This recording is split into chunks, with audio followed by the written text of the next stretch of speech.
Hello everyone and welcome to today's show with sportsbookreview.com. I'm your host Lee Martin, joined today with David Manyun. We're going to take a first look into UFC Fight Night's main event, Dustin Poirier versus Dan Hooker. But before we get into any UFC talk, like always, go ahead, give us a like and subscribe to our channel. That way you never miss a show with us. Now let's get to it. How are you today, Dave? Well, given the main event that we get to talk about today, I'm extremely happy, especially to talk about Dustin Poirier, because the guy's a walking legend. Yeah, he really is. Now, since you brought up Dustin Poirier, we're going to start off with Dustin. Now, can you break down Dustin Poirier as a fighter? Right now, his record is 25 wins, 6 losses, and 1 no contest. So can you give me your thoughts on him as a fighter? Yeah, I mean, I could literally be here all day talking about how good of a fighter Dustin Poirier is, how good of a person Dustin Poirier is, the former interim champion. I mean, I'm glad he got to take the gold. It's unfortunate that he didn't get the actual title, but you know, he still took the interim bout and had that strap around his waist. He's an aggressive striker with a Brazilian Jiu-Jitsu black belt, and it's not just a bummy BJJ black belt. He's quite legit. He trains with Tom DeBlas, who's a 3-time submission champion, and it took Dustin 11 years to get that bout. So yeah, he's no joke on the ground. But as we've seen in his recent fights, his beautiful boxing just seems to come out. With his southpaw stance, his boxing is probably his best weapon now, especially against the slower fighters. It's just combination central when Dustin lets go of them hands. He maintains a high pace throughout every single round. And as I just mentioned, his ground game has just been legit for the longest time. But because of his striking prowess and the knockouts that he's achieved, it's easy to forget how good he is on the ground. He outspeeds the majority of his opponents. He can technically outstrike them and turn it into a battle at any point he wants, which he seems to do more often than not. He lets loose and then we just see a bunch of swinging hooks in the pocket, which is now a trend with Dustin. Is that Justin Gaethje style, Eddie Alvarez style, just let loose and who's gonna drop first type of style. But you will notice he does only do that with certain fighters. It's not like he's gonna drop his hands and let loose with every single fighter, because we've seen him take down people on multiple occasions. So he knows he's a smart fighter. He's a real smart fighter. His fight IQ is up there with some of the best. Obviously, you don't pick up an interim title and defeat the people that Dustin's defeated. But yeah, I mean, if we go back, we look at the fights he's had. McGregor sent him to sent him from the 145-pound division up to the lightweights. He really did. That seemed like the turning point. I thought that was it. Dustin's gonna take his L and it won't happen again. But then he fought Michael Johnson, who viciously decapitated him with a left-right combo and some follow-up ground and pound, which it weren't necessary in my opinion, but that's the ref's problem, not mine. So yeah, the turning point was actually Michael Johnson, not Conor McGregor.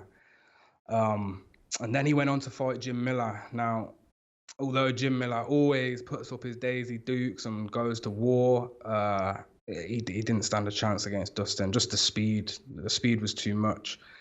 Dustin had a little cry after he won, emotional because of his losses. And then we watched him go to war with a list of fighters who are as legitimate as they come. Anthony Pettis, Justin Gaethje, Eddie Alvarez, Max Holloway, and he knocked them all out besides Max Holloway. Now, I mean, as impressive as that list is, people they assume that Dustin has evolved leaps and bounds since his loss to Michael Johnson. But in my opinion, I disagree. I really do. I think he's the same fighter that we've always seen. He's got the same style, same boxing style, utilizes his wrestling if needed, can tap someone out with that BJJ black belt. He's stayed the same, he's stayed solid, he's stayed consistent, and that's why he's one of the best in the world. I think he's ranked 11th pound for pound, actually. So When it comes down to the best in the world, he's just outside the top 10, and he deserves to be there. He really does. The fight after, who was it? It was Anthony Pettis. That's it. And he that was the only time where I could give him credit against a southpaw in Anthony Pettis, because it seems as though Dustin's kryptonite has been southpaw opponents. So with McGregor and Michael Johnson both coming in as dangerous strikers in the southpaw stance, that could be a concern for our boy Poirier. He also didn't answer the leg kicks from Justin Gaethje, which is definitely going to be a problem. But I'll tell you what won't be a problem is the 70 strikes that he's landed in some of his fights. I think it was Justin Gaethje throughout 2 rounds he landed. It was over 70 strikes, which is just, and to maintain the gas tank and the cardio, it's something else. It really is. Now, then he got his title shot against Holloway for that interim bout. He finally got it. He deserved it.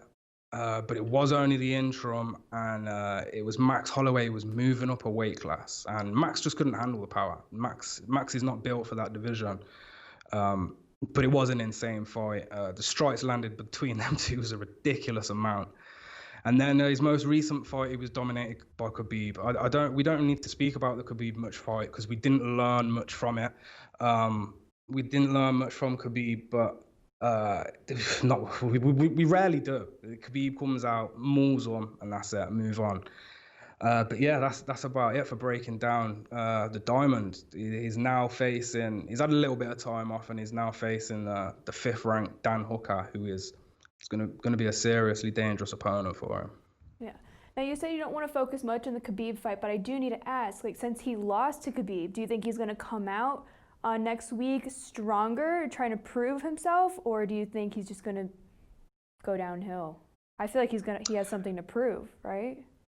I mean, he's certainly going to want to win, but I'm not sure if Dustin believes in himself that he can grab that title whilst Khabib is hanging around.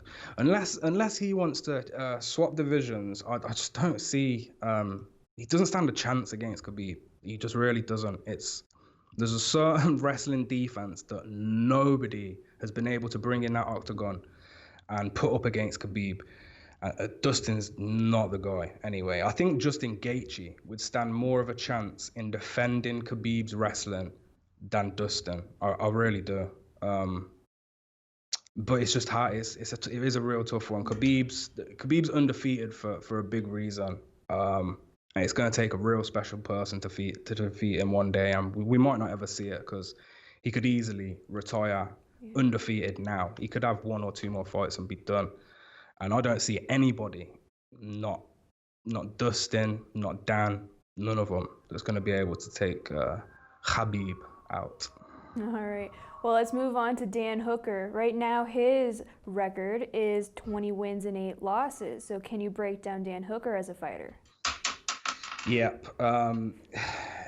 You need to give me someone on my level is a quote that Dan Hooker said after one of his fights that just stuck in my head, because they did give him someone on his level. They gave him Edson Barboza, and Edson Barboza had him on the floor wincing in pain. So yeah, it's funny that he did get someone on his level, but he has proved himself since he took his first L. 7-1 in his last 8. I really do think we're seeing Dan Hooker that's in the prime of his life. He trains out one of the newest gyms on the MMA map, City Kickboxing, who are an incredibly smart gym, and they always come with the game plan. Look at Volkanovski, for example, the way he defeated Max Holloway. They implement a lot of scientific techniques into their coaching, and I think that's really important because they do care. And they've got champions in such a short amount of time. Volkanovski and Israel Adesanya, super impressive. The fighters in that gym, they really do help each other, and you can see the evolution of a team, not just one fighter. Now, Hooker's known for his kickboxing style. I think he was 9-2 as a professional.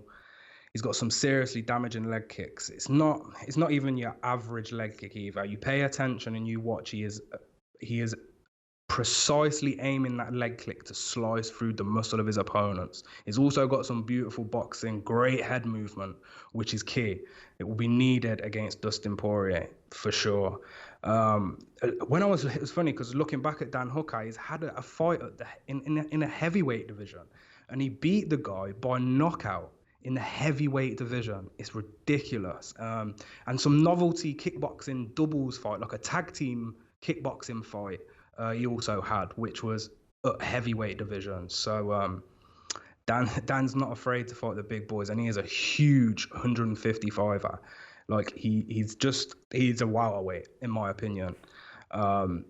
He's not a bad grappler either. I mean, I was talking about how good Dustin is on the ground, but he's got a 3-2 record in no-gi submission grappling, which we have saw him utilize in some of his past fights. One of them being Mark Diakese. He got the round 3 submission on him. And another fun fact, the Hangman, his nickname, that comes from him it did come from him liking to finish his fights with chokes. That's what he was known for once upon a time. But I mean, I'm not too sure how far that will go against Dustin Poirier, because that's not a guy we see tapped very often.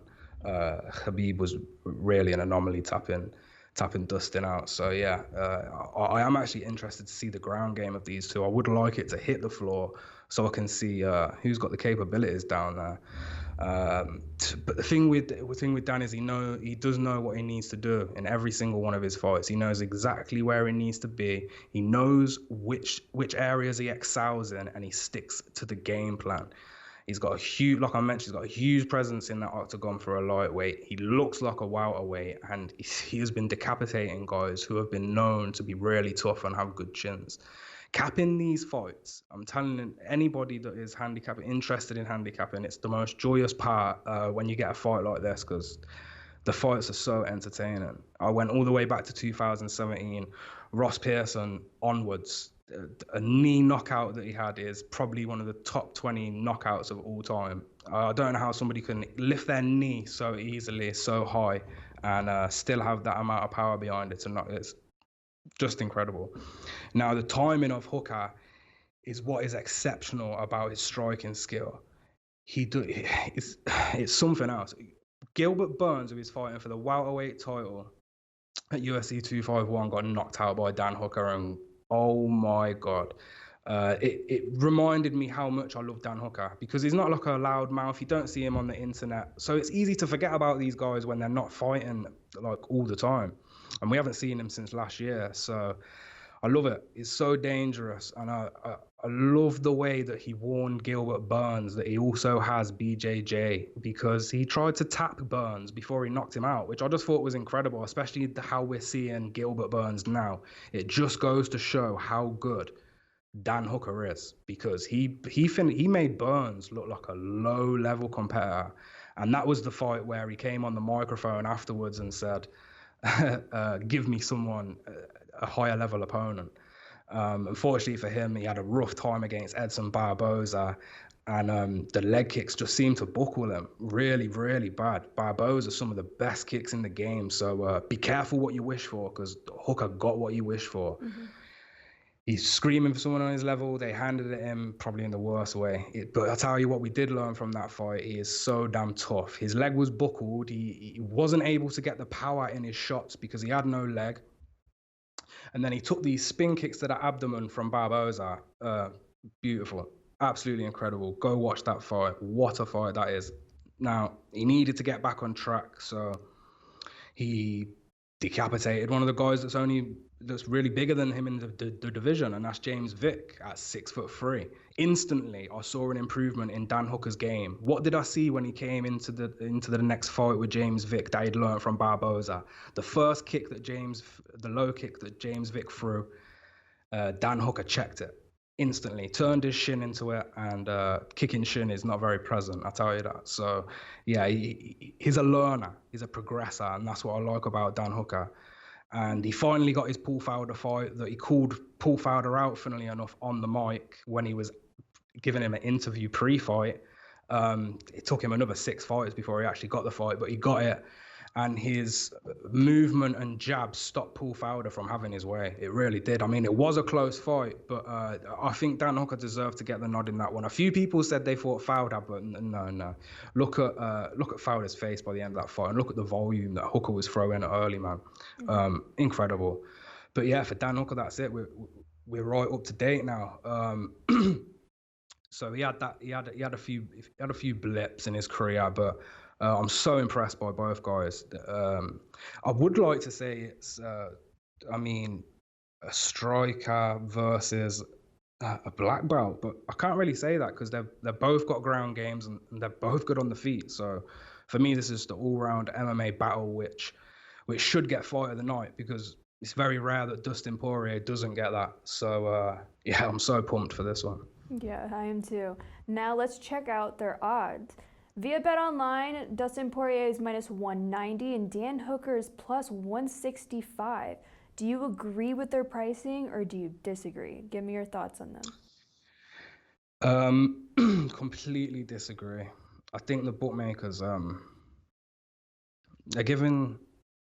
I mean, it's hard to say that because Dustin's got such an accomplished record. It's hard to, say don't give him the juice. He doesn't deserve that juice. But what Dan Hooker's done is real damn impressive.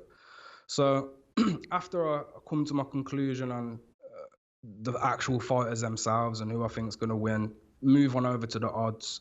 When I looked, it was minus 200 for Dustin, and I just was like, not a chance. That's a 66.7 chance probability that Dustin Poirier wins, which is equivalent to 6 times out of 10 Dustin is going to win that fight, and I just don't agree. I capped this fight at 50-50 with a slight lean to Dustin with the odds. Now, considering he's the former champion, he does have more experience, and he has fought the higher level of competition, and he has fought more 5-round fights than Hooker. So that's why I'd put probably Dustin at minus 105, Dan Hooker plus 110, something like that, something around them odds where it's basically a pick 'em, but the odds will favor Dustin. Hooker's plus 170 for an implied probability of 37%. You're telling me Dan Hooker has a 37% chance of winning this? That's insane value from my handicapping. But remember, look, it's all subjective. So the main thing that counts is your confidence in the fighter that you were trying to evaluate. So yeah, that's that for the odds. All right, well, how do you think this fight will end? Do you think it'll go the distance? Do you think it'll be within the distance? Like, how do you think this fight will end? It's unpredictable. It really is. When you looking at the samples of these two and how their fights go, they can knock you out, both of them. They can knock you out in the first, they can knock you out in the third, they can knock you out in the fifth, they can have a 5-round war. So when it comes to totals, this is not a fight to try and start predicting totals. It's really not. Dan Hooker could throw a knee and drop Dustin in the first minute. Dustin could throw his barrage of left and right hooks in the 4th round and finish Dan Hooker. So, yeah, I'm not interested in the totals because at the same time, they can both stand there for 25 minutes, exactly how Paul Felder and Dan Hooker did, and just go to war. So, yeah, when it comes to predicting the KO prop or submission prop, I'd just avoid that. I'd stay away. Yeah. I mean, if you're going to take a pop, I'd put a real small unit, maybe a quarter unit on a submission prop, because both of them are real good on the ground. So I wouldn't be surprised if someone gets caught in a guillotine, especially if somebody is going to attempt a takedown. More likely to be Dustin to attempt a takedown. And we've seen Dan Hooker lock in a guillotine. Absolutely vicious. So yeah, when it comes to predicting the finish, I wouldn't bother, guys. It's too hard. All right, then who would be your top pick for this fight? I think you made it pretty clear, but if you had to choose, who would be your top pick? Okay, well, I mean, a southpaw versus southpaw is always interesting. It's Dan Hooker in his switching of stances. That right kick will be open if he switches stances. The right side of the body is going to be open for the kicks of Hooker. And as I mentioned earlier, Poirier has suffered against the southpaws in McGregor and Michael Johnson. Now, Hooker has the size advantage, and I think Poirier will lose the usual speed advantage, which you'll see he has over the majority of the knockouts he's had. It's when he doesn't have the speed, is when he gets caught, exactly how he did against Michael Johnson. And he's going to give up 4 inches to Hooker as well. And he doesn't check leg kicks himself. He struggled to walk after the Gaethje fight, even though he won. I think he has more power. And Hooker has some serious power shots. There's not many people that can KO Jim Miller the way Hooker did, and he got him out there so quick. It was impressive. And Dustin had the same fight against Jim Miller and couldn't get Miller out of there.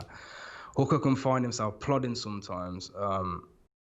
He wants to avoid these bad habits against Poirier, but all in all, I think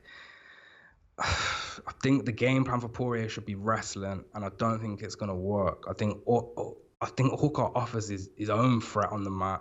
I think he's shown that he's got takedown defense and scrambling ability against guys who had heavy wrestling like Aloy Quinta.